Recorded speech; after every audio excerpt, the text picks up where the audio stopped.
कुछ लोग हमेशा परिस्थितियों को ही दोष देते हैं, मानो जैसे उनको आदत सी हो गई है खुद कोई भी जिम्मेदारी ना लेने की। यह एक ऐसी मोटिवेशनल कहानी है जिसको सुनकर आपकी आंखें खुल सकती हैं, इसलिए जल्दी इस कहानी को शुरू करते हैं। एक बार की बात है, एक बड़बोला नौजवान रेगिस्तान से होकर किसी दूसरे स्थान की ओर जा रहा था। जिस जगह से वह आया था वो बहुत ही सुंदर जगह थी, और यहाँ रेगिस्तान में तो आप जानते ही हैं कि दूर दूर तक रेत और गर्म हवाओं के सिवा वहाँ और क्या मिलता।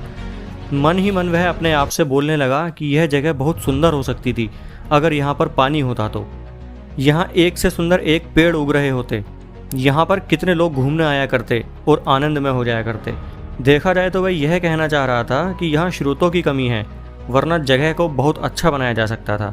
भगवान तो सब सुन ही रहे थे।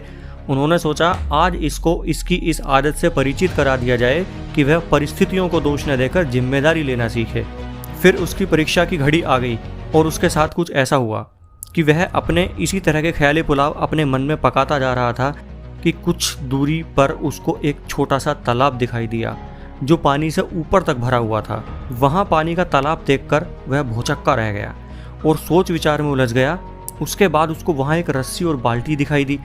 क्योंकि भगवान उसकी परीक्षा ले रहे थे, इसलिए अब यहाँ एक चमत्कार हुआ।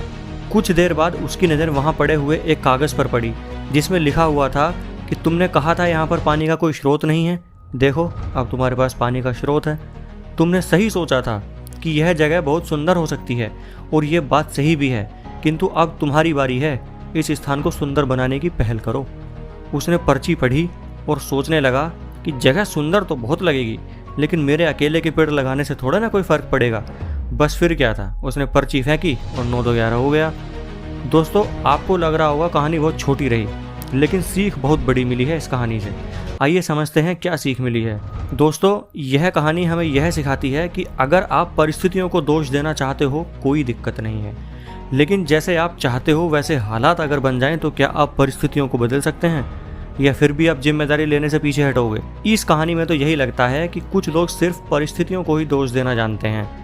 अगर उनके पास उपयुक्त स्रोत हो तो भी वह परिस्थितियों को नहीं बदल सकते। उन लोगों को केवल ये आदत लग चुकी है कि मेहनत और जिम्मेदारी से कैसे भागा जाए, लेकिन हमें ऐसा नहीं बनना है। दोस्त, अपने आप से बात कीजिए, अपने आप को समय दीजिए, पहचानिए आपकी कमजोरी क्या है जिसको आप समय रहते बदल सकते हैं, और आदत डालिए समय रहते कर्म करने की, ताकि आपकी आज की कमजोरी आपके कल को कमज़ोर न बना पाए। दोस्तों, मैंने आपका ज़्यादा समय नहीं लिया और इस मोटिवेशनल स्टोरी को कम से कम शब्दों में समेटने की कोशिश की है, जो कि मैं कर पाया। अगर इस कहानी ने आपको ज़रा सा भी सोचने पर मजबूर किया है तो इसका मतलब ये कहानी आपके लिए प्रेरणादायक रही होगी।